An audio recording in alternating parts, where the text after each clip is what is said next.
Hello and welcome to this episode of the Rest is Entertainment Questions and Answers edition. I'm Marina Hyde. And I'm Richard Osman. Hello, Marina. Hello, Richard. Now we've got a very special guest today. We have. It's not just the two of us in the studio, is it? No, it is not. We have with us the BBC's Chief Content Officer, Kate Phillips. Hello, Kate. Hello. Hi, everyone. Really, really pleased to be here. Oh, my goodness. Thank you so much for coming. Now, Kate is probably responsible for more of what people watch day to day than anybody else in Britain, I would say.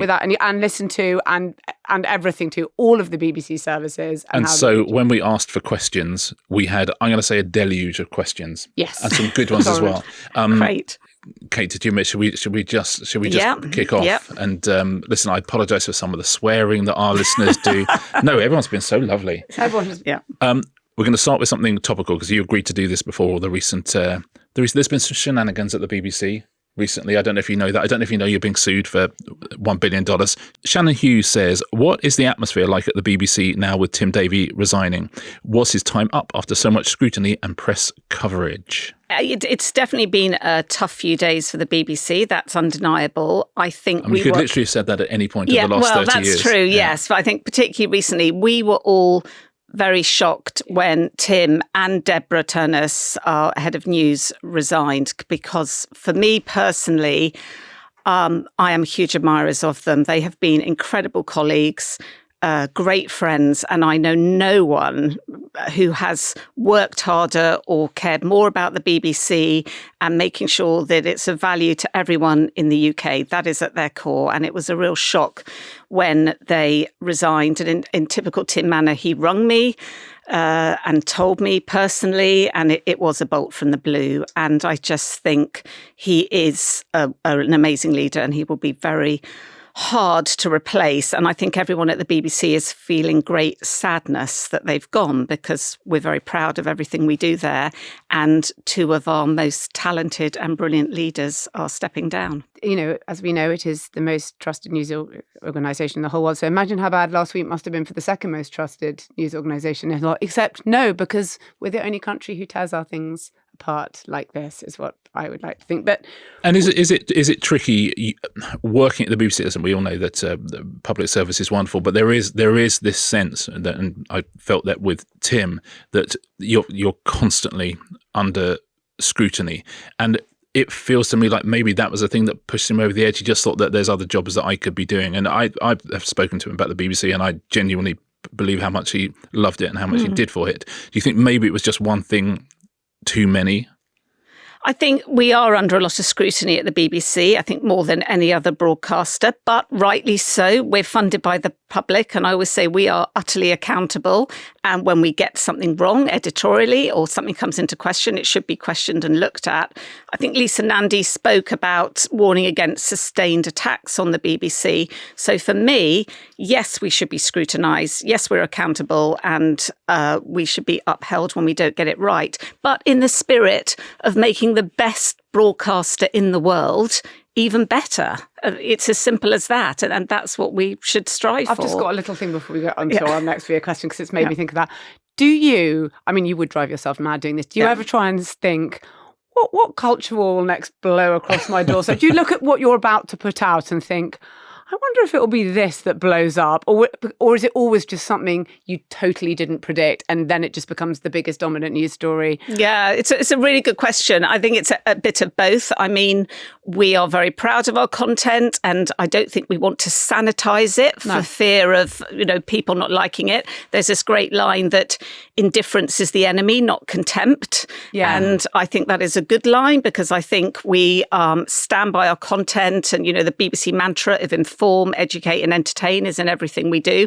But yes, sometimes you can be a bit blindsided by something and think, oh, right, okay. But you're prepared for anything at the BBC. And you're right, Marina, I can wake up in the morning and by the time I go home at night, it's a very different day to the one I thought I was going to have. Enough about politics. Let's talk about entertainment. I felt for you when all the BBC stuff happened, because you just had Celebrity Traitors, which you were one of the first big advocates of.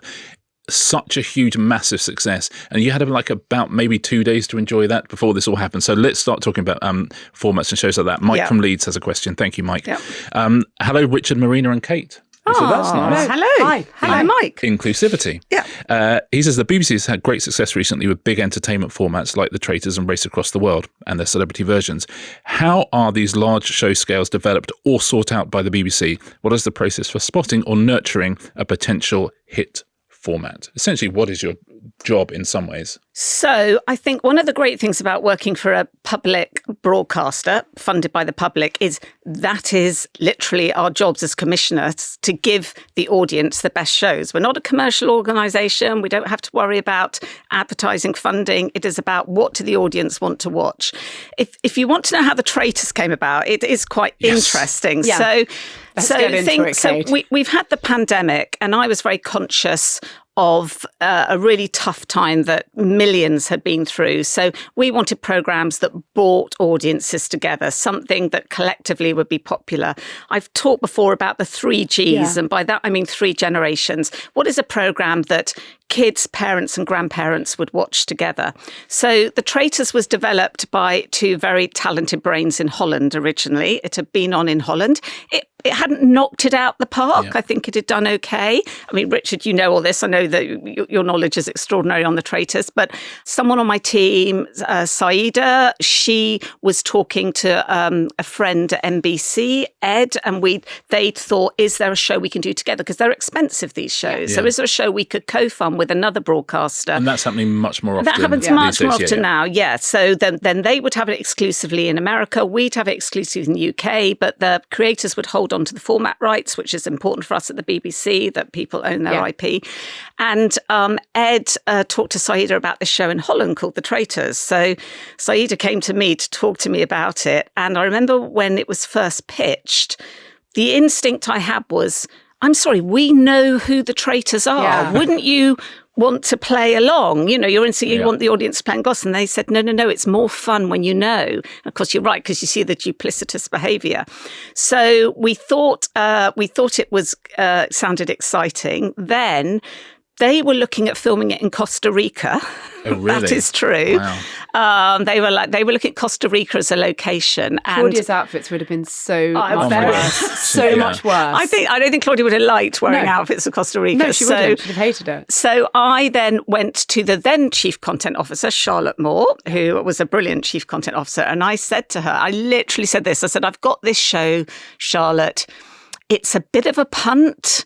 I'm not quite, and everything is a punt. Yeah, you know that, is, Richard. You can do all the audience research you like, but ultimately you're holding hands with the indie and jumping in and hoping it works. So it's a bit of a punt, but there's something different about it. And what I liked about it was its distinctiveness. I'd never seen it before as a television show. Yes, there were sort of parlour games that were played like this.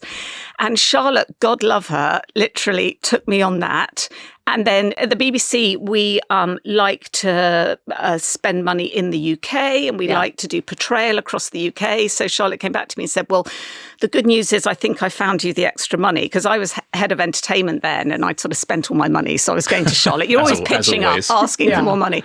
And Charlotte said, well, the good news is I think about the entertainment, but we would like you to make it in the UK. So then I had to call Studio Lambert and NBC. So Studio Lambert are the production company. Yes. And how does that work? So if I was an ordinary, just normal person on the street and had seen that Dutch show, I'm not going to be the one that's making it. So did you talk to Studio Lambert? Did they come to you? You'd worked with them before on lots of things, presumably. Yeah, they make Race Across the World for us, of course, which they do brilliantly. But yes, they had the rights to make it in America and the UK. So Studio Lambert so they had already brought, Okay. They'd taken the rights to make it. So, and that is a really good point, actually, because often when you do television programs, is it a great format, but it is a lot about execution and having a team that know how to make that. And one of the reasons Traitors is so great is because it's got incredible people working on it. But so I then had to ring Studio Lambert and NBC and say, how do you fancy a Scottish castle? And they, of course, I think the Americans love a bit of that. And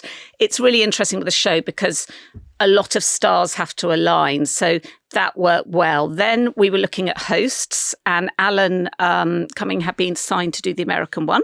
So I thought, well, Alan's known here and, he's a popular Scottish actor. So we did actually, full disclosure, ask Alan if he would do it. But he couldn't do it with our dates because America were filming first and then we were going and he had another job, so he couldn't do it. So then we were thinking who else, and Studio Lambert had got a good list of names, and I just thought Claudia, because I'd worked with her on Strictly, and the thing about Claudia on Strictly is she's brilliant on that show, but she's brilliant because she's interested in people more than the dancing. She's about the people and the contestants and what's happening. So I rung Claudia and I rung her up and I said, and she's a good friend, and and she's always open to sort of new challenges. So I said, Claudia, I've got the show. Before you say anything, it's the two things you hate. You've got to leave your home and it's in the countryside. And she was like, oh, no. You know how I feel about that. And I said, look, I'm going to ask the production team to send you a copy of the Dutch version. See what you think. She watched that and she was in straight away. But did I know that her clothes were going to become such a big thing, or it would get so sort of camp and gothic, or that it was scheduled so well as well. I think scheduling, big credit to them, to Lindsay Curry and his team, because when we put the first ep out, they then said, we'd like to drop the second one straight away. And that was like, what? Because I'm of the old school sort of apprentice once a week. But they said, no, we think, on this. Yes, we need to hook people in, and then we're going to strip it and do these 3 eps a week. And that made me really nervous, but it was absolutely the right call. And I think so marketing did a great campaign press, so everything comes together. You watch it, you've got all the tape, so you know what the show is, you've known it from start to finish. So you must have had, firstly, what was your confidence about the show that you've been delivered? And secondly, at what point did you think, oh, the audience has started to work this out as well?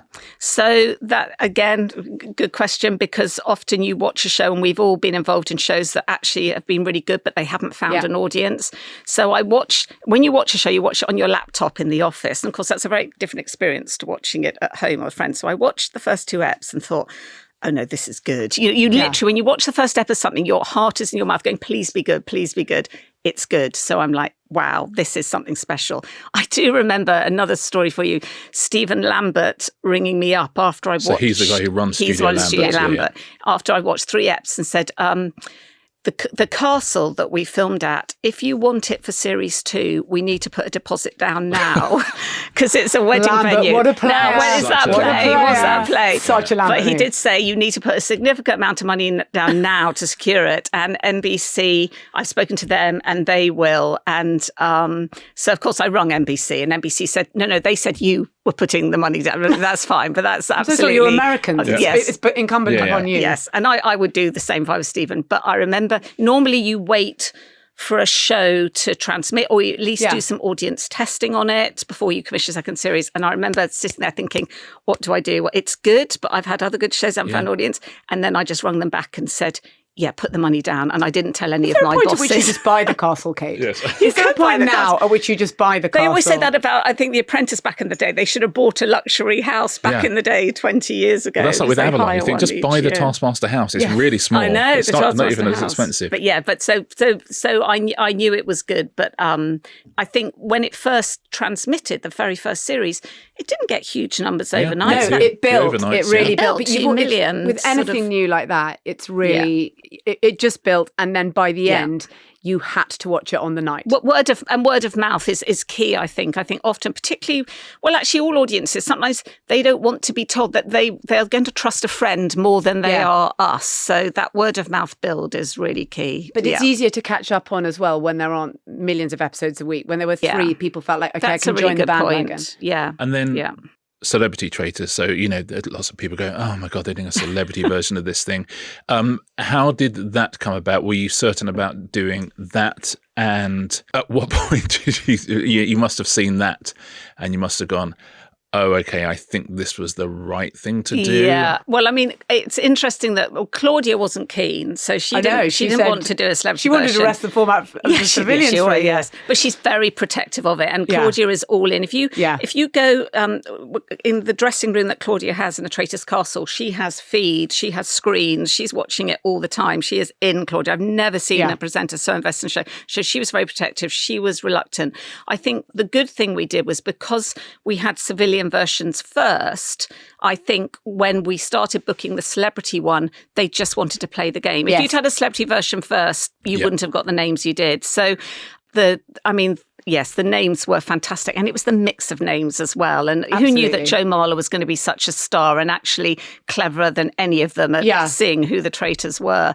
But I suppose the thing I always remember is Alan Carr. So Alan Carr said no, because he doesn't really do reality shows. When he was offered it first. When he was offered it, said no. Yeah, so they came back to me and said, Alan's a no. So I thought, okay, what do I do to change this? Because I knew Alan would be good. So he was filming in Bromley, and I live in southeast London. This is true. It's about this time last year. So, and I know his agent Danny very well, who did think he should do it. So I said to Danny, let's take Alan out for lunch. Let's do a pincer movement and get him signed up. So I remember walking into the restaurant and Alan just went, I know why you've asked me for lunch, Kate, and I'm not doing it. And I sort of said to Alan, okay, this is why you should do it, Alan. And I just talked to him about what a great show it was, how he'd be looked after. Stephen Fry was actually the first person to sign up for it. I was going to say, is it a bit like casting a movie? If you can say Scarlett Johansson's doing it, then so people are Stephen, like, okay, I'll have a look. Stephen was great. Stephen signed up for it because he wanted to play the game, and he did say, look, use me to get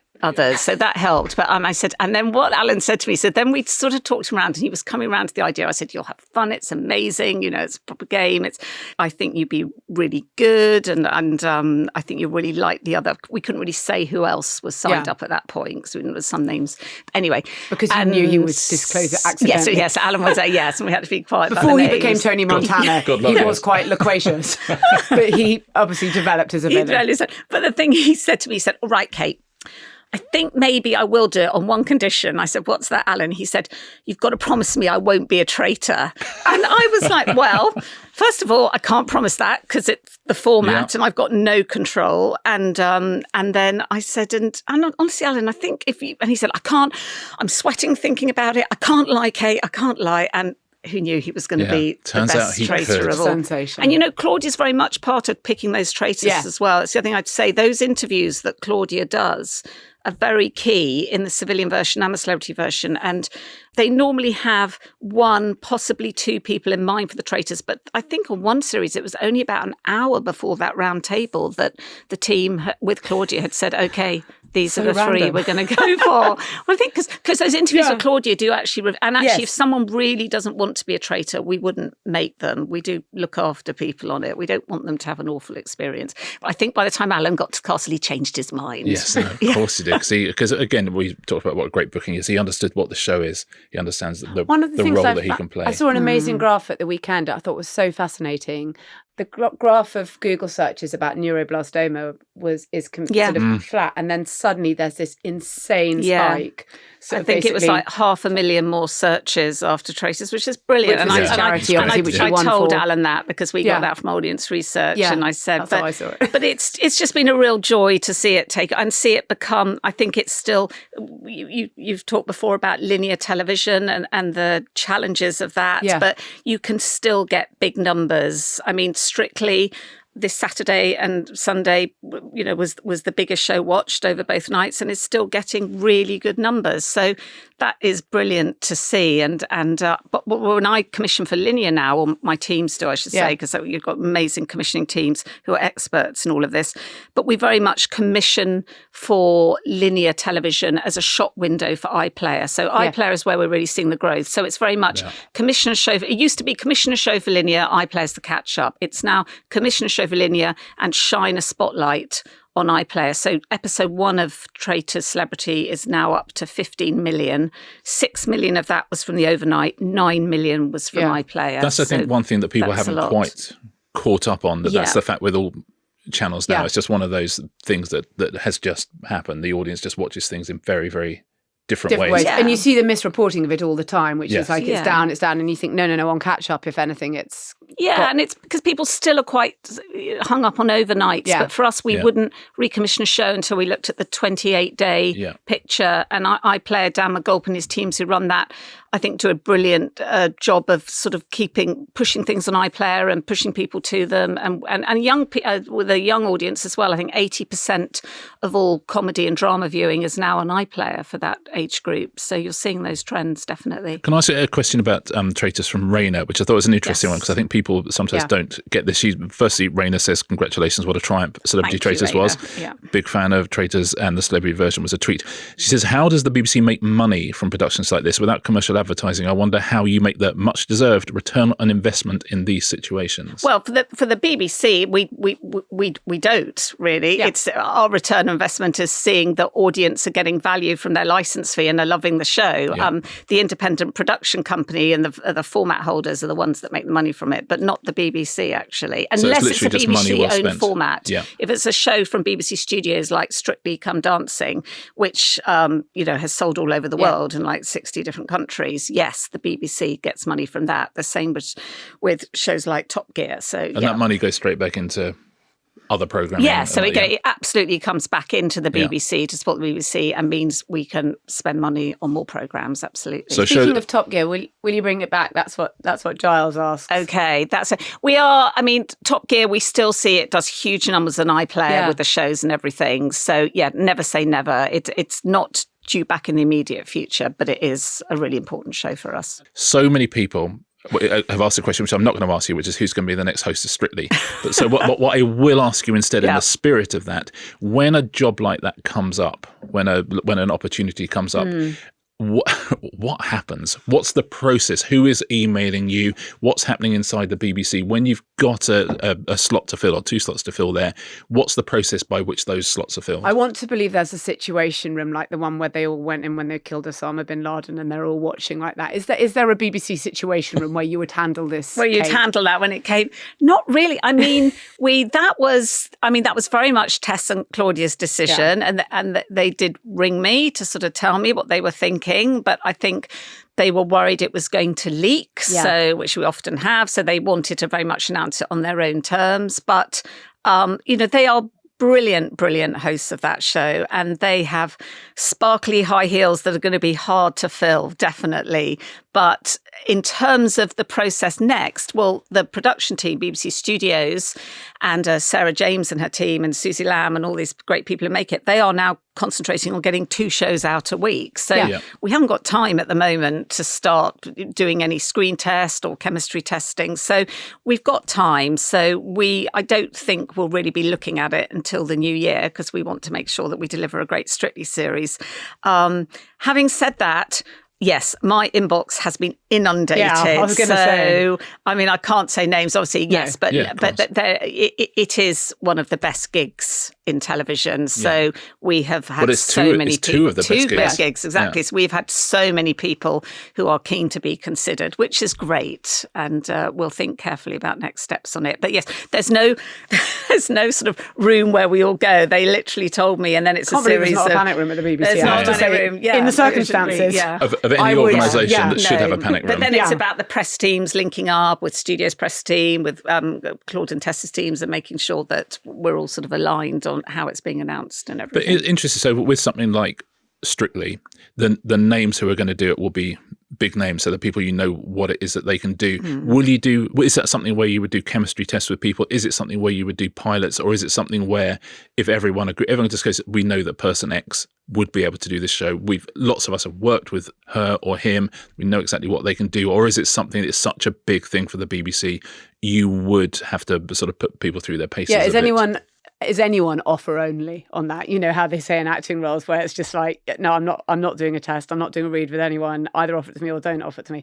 I think because it's 2 roles and because Claudia and Tess have had such a strong relationship, I think it would be hard just to sort of hire someone cold without seeing how they are with the other person. So I think that is a really important part of it. I don't think it's necessary about having a really big name. I think with shows like Strictly, format is king, and no one is bigger than that show. And we, when Brucey went, when Len went, we've had amazing people come through it, but it survives because it's such a good format. But yes, I think it's very important about the relationship between the future hosts. But we were talking Strictly before we started today.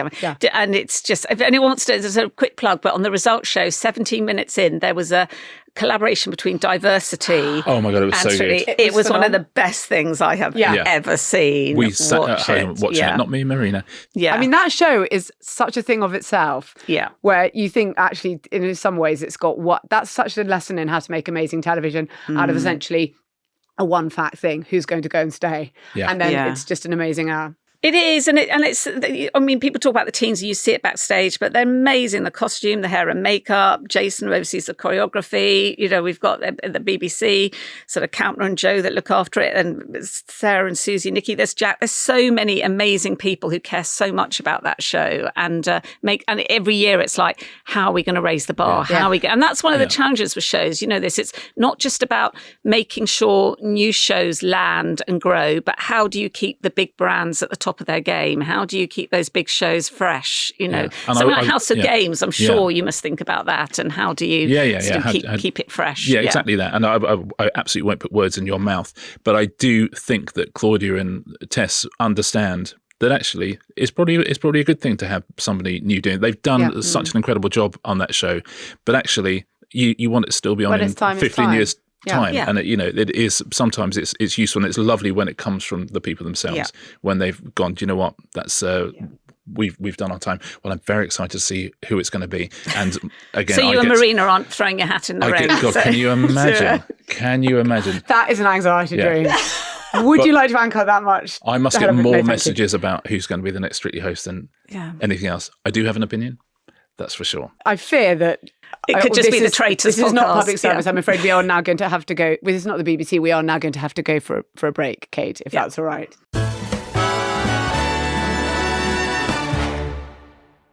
This episode is brought to you by Sky Cinema, the go-to destination for film lovers this Christmas. Every year, Christmas sneaks up like a sequel you get to star in. The tree goes up, advent calendar doors open, and the TV starts reciting familiar lines from our favourite festive films. Christmas films do what the weather never quite manages. They actually make it feel like Christmas. This year, Sky Cinema's serving up the favourites, plus a new contender for the festive crown. Tinseltown, a new Sky original comedy starring Kiefer Sutherland and Rebel Wilson about a Hollywood star who ends up in a small-town panto and rediscovers the joy, chaos and glitter of Christmas. It is not Christmas without a good pantomime. Oh, yes, it is. Sky Cinema has all the latest blockbusters like Mission Impossible: The Final Reckoning and a Minecraft movie alongside festive favourites like Elf and Love Actually. Watch Tinseltown, a Sky original, on Sky Cinema from the 5th of December. Customers also get 2 free view tickets every month and Paramount Plus at no extra cost. Upgrade to Sky Cinema this Christmas to enjoy festive favourites, more of the latest blockbusters and the new Sky original Christmas film, Tinseltown. This episode includes a custom segment from Sky, the go-to place for film lovers this Christmas. And that includes Tinseltown, a festive Sky original comedy starring Kiefer Sutherland and Rebel Wilson. It's a story about a washed-up Hollywood star who finds himself in a small-town panto and rediscovers the joy, the chaos, and the glitter of Christmas. Which raises the question, what makes a Christmas film feel timeless? Why do we love Christmas movies? What is it? What is it about them exactly? Well, I love a formula to a Christmas movie because actually what you don't want is, you don't want to sit there saying, oh, I was really surprised by that. You know, it ended in a bloodbath. That was really avant-garde. Yeah. It's interesting because Santa's costume was white and then at the end it was red. I thought it was fascinating. And what I like the sound about this one is that somebody cynical, in this case it's not a lady, has to return to a small town and actually discover that maybe some heartwarming things actually matter. Well, Christmas is about new beginnings. It's about hope. It's about all of those things. And I like anything that teaches someone cynical a lesson. We'll forget about it for the rest of the year. Like January the 3rd, we're like, nah. But just at Christmas, you believe anything is possible. Yes, from Scrooge to Kiefer Sutherland, it's time for re-education. Also, as an actor, you're like, yes, I will do that. Oh, I would love to, because you know the joy it's going to give people. And you know the fun of spending the first half of the movie just being a grouch about absolutely everything and then gradually having to melt. Yes, please. I mean, I would love that arc. Yeah, melting like a snowman. And they're endlessly rewatchable, Christmas films, because they are just pressing the same button again and again and again, which is, I hope next year's better than last year. Yes, and you want to go back to the same things, which is why it's just one of the traditions that you have, which is why you feel like you have to watch certain titles again, all over again, or something that's got the same sort of formula as all the ones you've ever seen. In the same way that you're not going to try some mad new selection of chocolates. You're going to go back to the old selection of chocolates because that's what you do at Christmas. I mean, I must have watched It's a Wonderful Life 20 times and I get the same thing out of it every single time. But it's the same, you eat the same meal at Christmas every single time because it's about memories. It's about that thing of just reinforcing who you are as a family, who you are as people. And in an uncertain world where, things are difficult and however tough the year has been, you want to believe in magic just every now and again. It's not often we get the chance to believe in magic, but at Christmas, that's the time that we do. With all the new films, what you actually know is that it may have different clothes and it may have different actors, but the same rhythms. Yeah. I'm returning to the same rhythms and I know that it will end happily. Someone's going to have to learn the true meaning of Christmas. Every single year. I love it. Honestly, we start watching Christmas movies. My birthday is the end of November. So my birthday is 28th of November. Hint, hint, everyone. So I can't do Christmas things before the 28th of November. It's unacceptable. But from the 29th of November, we will start watching Christmas movies. I think this Tinseltown is out on the 5th of December. I mean, that would be my 17th Christmas movie. Yeah, me too. Sky Cinema brings the big screen to you. Customers also get 2 free view tickets every month and Paramount Plus at no extra cost. Watch Tinseltown, a Sky original, on Sky Cinema from the 5th of December. Requires relevant Sky TV subscriptions. Welcome back, everybody, to this Q&A episode, special one with Kate Phillips, Chief Content Officer of the BBC. Marina, we have lots of questions from our listeners. The next one. We've got so many about young audiences. Anyway, Tom Davis, this is a good one. How does the BBC plan to engage younger audiences who are increasingly turning away from traditional broadcast media? Very good question, Tom. And it is something we look at a lot. I think, again, when we have a big show like Traitors, we see the young come in. And I think what we learned, we did a social media strategy that very much targeted young, and it triggered thousands of memes and it gave the audience a chance to be creative. So actually, you've got your main show as kind of your live sports event, if you like. Yeah. But actually, we could see a whole separate show going on at the same time and they online. were so funny. The memes were finally funny again because lots of that has sort of gone from social media and bled away now because social media's become so awful. But they were so funny, the memes about Traitors. Yeah, they're really good. And a gift to the show, gift to Uncloaked. So actually, we love that they were all engaging so much. And I think Celebrity Traitors is now the biggest show of the year. And for young, it's the biggest show after adolescence, which is really great for us to see. So I think it is about that. And we had a partnership with TikTok on it as well, when TikTok was sort of pushing back to iPlayer.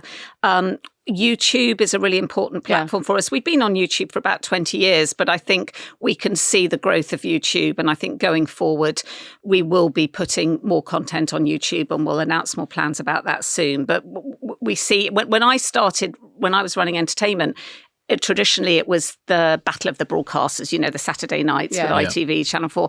Then the streamers came in. Then you saw the competition from the streamers. I'd say now, for young audiences, the biggest competition is YouTube. Yeah. But YouTube is a platform. They're not commissioners. So instead of looking at it as competition or rivals, we need to look at it as another platform where we can reach young audiences. Well, that's what I was going to ask. We talked about inform, educate and entertain. Is there a world in which you're looking beyond that sort of notion that public service broadcasting has to come in 30-minute or 60-minute chunks? And is there other ways that it can be delivered completely different, maybe via not via other people making short form content about your content, but actually directly doing that, different types of broadcast, as it were, or absolutely. So we still have a linear schedule to fill, so we still have those kind of time slots, but absolutely that's what YouTube gives us, more freedom to do that. And we did a very good vertical drama, EastEnders did. They did vertical drama Spiked, which did very well, and we've seen the rise in these comedy, sort of short dramas. I really think vertical is really good for comedy. Definitely. So that will all be looked at going forward, and how we do more content, different lengths, different forms. It's just about reaching the audience and however we need to do that. And are the people who are pitching to you, have they picked up on that as well? Because you must have had many years it's the same group of people pitching and pitching half-hour shows, hour-long shows. Are you now getting different companies coming in to see you, pitching different ideas in different forms. Yeah, absolutely. I mean, we commission from a lot. The BBC commissions from more indies than anyone else in the UK. We worked with over 300 indies last year. But actually what we're seeing is a rise of, visual podcasts. It's been a big thing. And there's more companies sort of specialising in that and more digital companies and just content creators. We're doing a lot of schemes working with content creators, giving them the opportunity to use our resources to sort of make their content. And I think that's really exciting that of course, there are brilliant indies that we work with and will continue to work with. But actually, the rise of new content creators and new companies, I think, is a real opportunity for us. We've talked about this before, for the immediacy of that, where you can just get something going and do it quite quickly. Yeah. And a lot of things that are on the BBC are beautiful and incredibly high production values. And as you've always said, the long gap between I've had this idea and it is now on TV.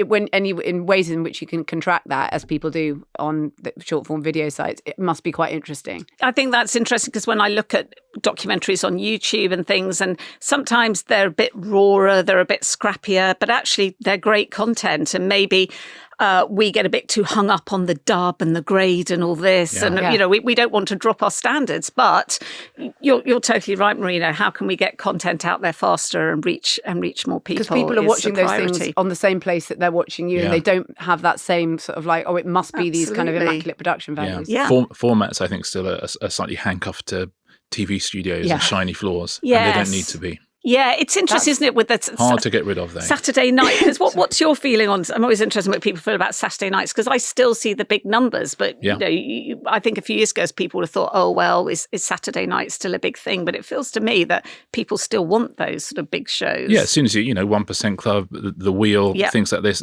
stuff is working there. That on the night will get 3.5 million, and will kind of consolidate to higher than that. Yeah. Obviously, other countries don't have Saturday night TV; it's meaningless to them.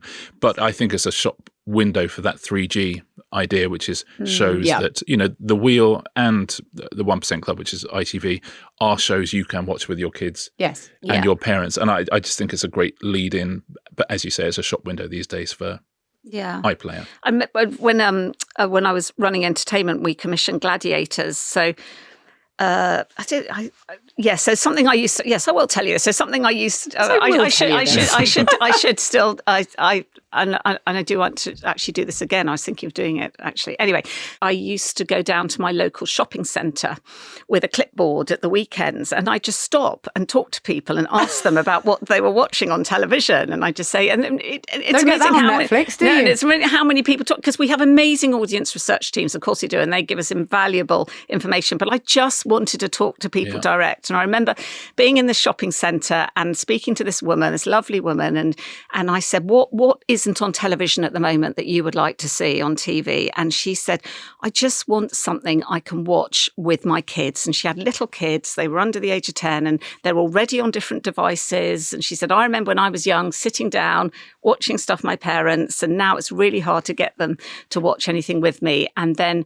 a week later, the Gladiators pitch came in. And I'm not saying I commissioned it because of that one woman, but it was very much in my mind. Actually, the generation that watched it as kids are now have kids of their own. So you've got that nostalgia, but it's that shared feeling. And I think, it's so liberating when you're commissioning just to put the audience first and think, why don't we bring back Gladiators and don't mess with it too much? But, that's what you don't want to do. You don't want to, you want the sort of the music and the sort of the we have new names, but, things like Fire and Nitro and all this, great. And also there'd been the rise of the Marvel superheroes since the last Gladiators. So I could see that kids love that, and they love sort of Giant and Legend and the sort of Giant baddies. is shorter than me. I didn't know. He's like 6'6". Like anyone in entertainment apart from you, they are shorter in real life. I called him Giant, brackets not so much. That's what I call him. It's also been amazing for booking for other shows. because suddenly you've got like 12 new celebrities. Exactly. I love the way your mind thinks. No, but it's true. Yeah, you've had Nitro on Strictly Harry. I should say is his real name, lovely Harry. But yeah, no, it is. But that was always, yes, why don't we bring back Gladiators? Because it will just be a joy. But I was caught back by just how popular it was. And I thought, audiences still want this shared viewing. So yes, I will go with my clipboard again and talk to people. That's what people sort of say, isn't it? Why can't we just have 10 versions of things this year? Why can't we just have 10 Celebrity Traitors? It's much harder to get those 3G formats than you think. It is. How many do you turn down a year that you think?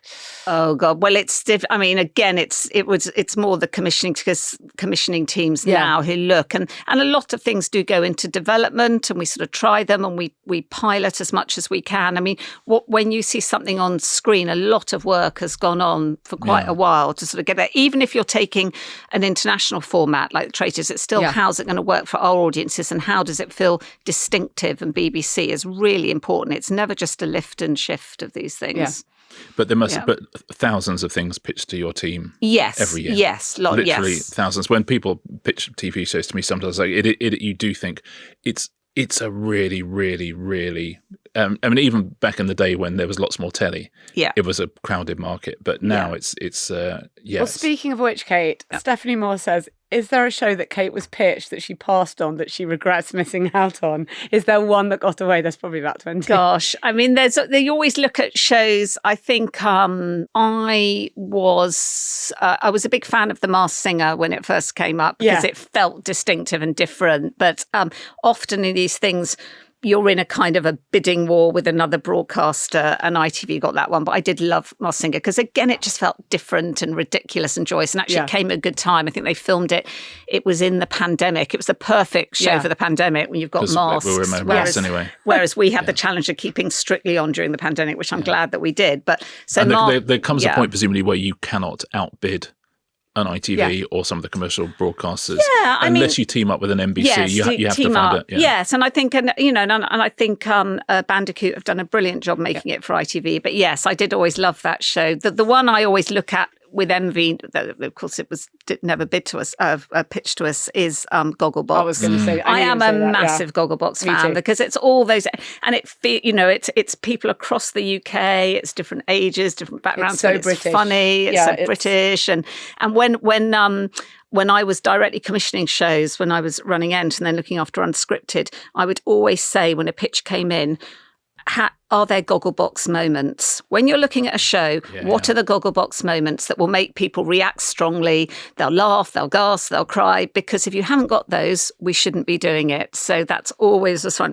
Where are my Gogglebox moments? Yeah, that's interesting. That's changed commissioning in a way because you have to imagine any of those groups of people. What are Giles and Mary going to say about this? Yes. If they knew the power they had, those couples, it's extraordinary, isn't it? I know, and it's just utterly joyful. And a previous job I had when I used to sell format, so I would sell shows around the world, and I remember Dr. Foster. Do you remember Dr. Foster back in the day? So I went to Mumbai to sell that to an Indian broadcaster as a scripted format so that they would do their own version. And instead of playing a sizzle tape of all the best bits, I had taken the Gogglebox clip where everyone's watching the dinner party scene and they're all reacting, and then she whacks Jodie Comer around the head. And I just played that and I said, look, this is from another broadcaster. This isn't a BBC show, but look at the public reaction to it, and I sold it in the room on that Gogglebox clip. So then I said to the lovely girls that were in charge of the Gogglebox format, just I am now using your show to sell my shows. That's like when you see a trailer for a horror movie that's just the audience watching the horror movie. Reaction. Exactly. Well, I mean, so much of everything movies is reaction gifts now. Isn't it just? I'm a massive horror fan, can I just say? That's the one thing I love. So I'm spilling my coffee now. I love horror, and I'm always a big fan of horror. Could the BBC ever do anything horror? Because it's such, I know. If I say this now, I'll get loads of horror things. I know, and it's low, and it's low budget, and it's about being together. It's about so many horror with proper jump scares. I think is the hardest thing to do, and I never think it gets enough recognition in sort of film awards and anything. And it makes more money than pound for spent than any other genre by a long way in Hollywood, by a million miles. There will now be Doctor Who bulletin boards, which are full of they're going to take Doctor Who in a horror direction. No, they were. We loved it. But I did used to love Hammer House of Horror when I was young. And I remember my mother frog marching me back to Blockbusters because I took out a VHS of the Texas Chainsaw Massacre and I was too young. And she made me go back and she gave the guy a real earful for letting me take it out. So I am a big horror fan. But no, I'm not looking for a primetime horror format. Although Traitors is a bit sort of campy horror. Has its moments. Well, when people are sort of leaning into the Range Rovers in masks and dragging people out, you are a bit kind of, okay. I know, and the dolls. And I think when Diane was buried by her own son,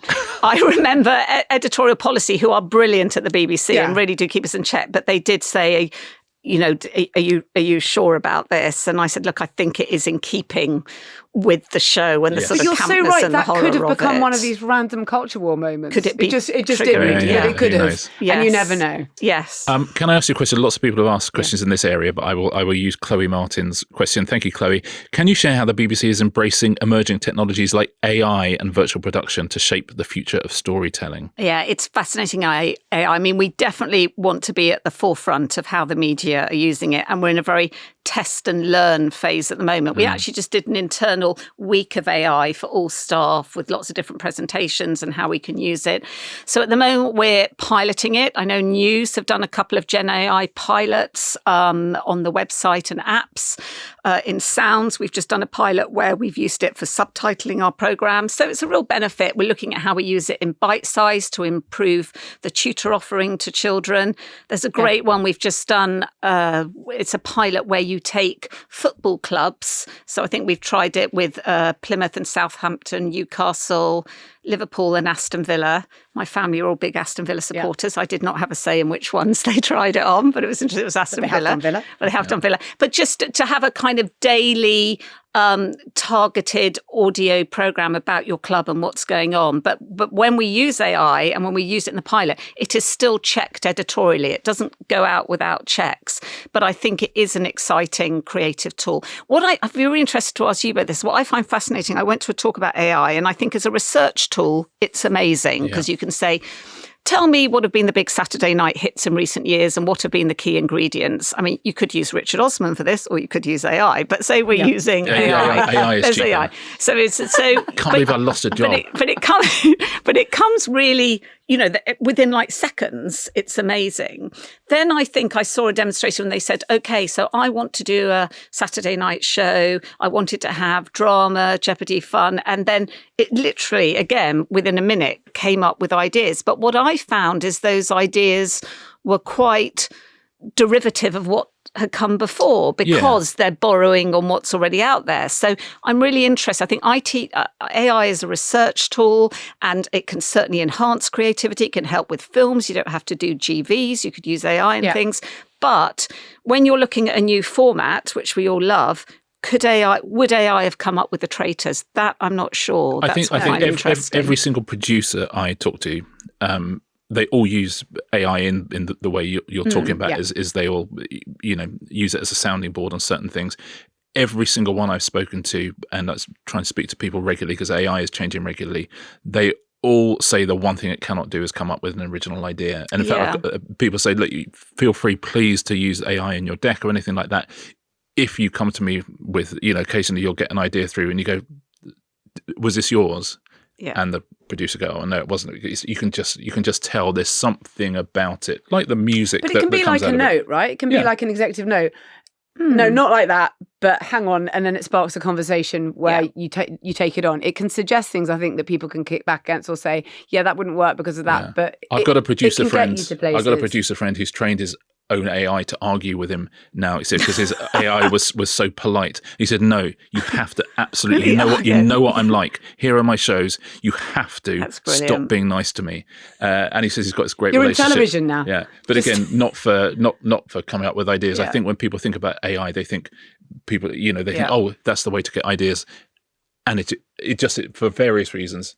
But in terms of creative costs and things, like say you want to do a show, say you want to do something that's set in an incredibly expensive location, and certain things have had to come down so much in cost, comedy, things like that, because really for what because of the kind of harsh economics of the market. But if you could use, as you say, for GVs, for other aspects of it, for background almost, it makes different things possible, and it makes bigger worlds possible to some extent than if you just said, okay, well, we can only do it if it's all practical and it's all real. I think that will really help in the future, definitely, and help indies, and that can lead. What is that?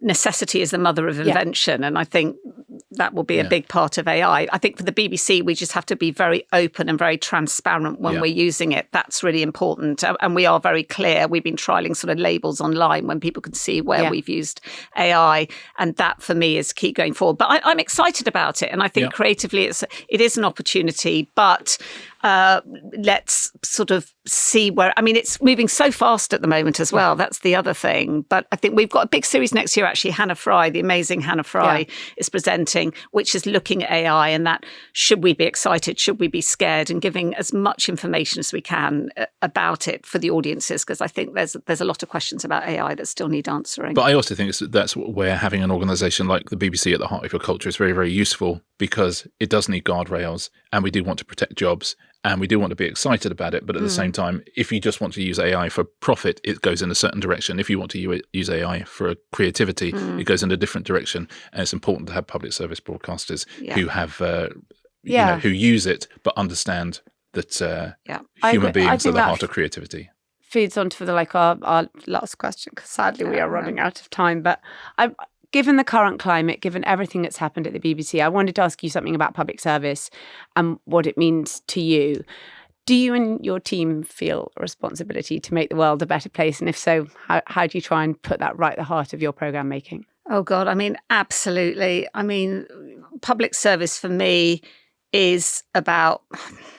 God, you get emotional, actually, because it is an amazing thing. But I think the BBC is an amazing organisation. And for me, it's about enriching the lives of everyone in the UK, and it should be a value for everyone in the UK, and whether that's through using bite size, looking at the weather, looking at the news, looking at the cookery website, having an amazing documentary, a wonderful entertainment show.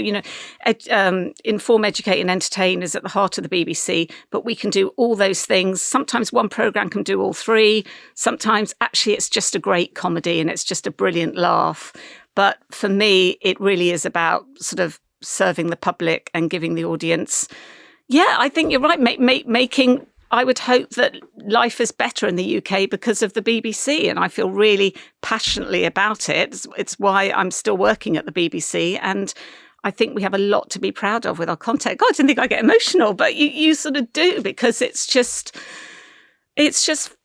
fantastic, the range of content that we bring to audiences, and we're really proud of that. And the other, public, ITV, Channel 4, I think we've all got Channel 5. There's always a lot of content on all of them that we should be really proud of, and we have to sort of keep going that and remember that that's what's important, that people are loving our shows and enjoying them. And I would just finish by saying there are a lot of treats for Christmas. We've got a lovely Christmas. We had Wallace and Gromit and the best wedding in Barry Island last year, but actually there's some really lovely treats coming, and I think people will just really enjoy it. Yeah, sorry, God, now I get emotional, but yeah, it's just it's a privilege to do the job I do, and that's just what we're doing going forward, focusing on giving everyone in the UK, across the UK, the best shows possible and reflecting their lives in everything we do. Oh, Kate, thank you so much. Thank you so much. It was a privilege. Thank you so much. Oh, it was great fun. Phillips, thank you. Chief Content Officer of the BBC. And if not Celebrity Traitors,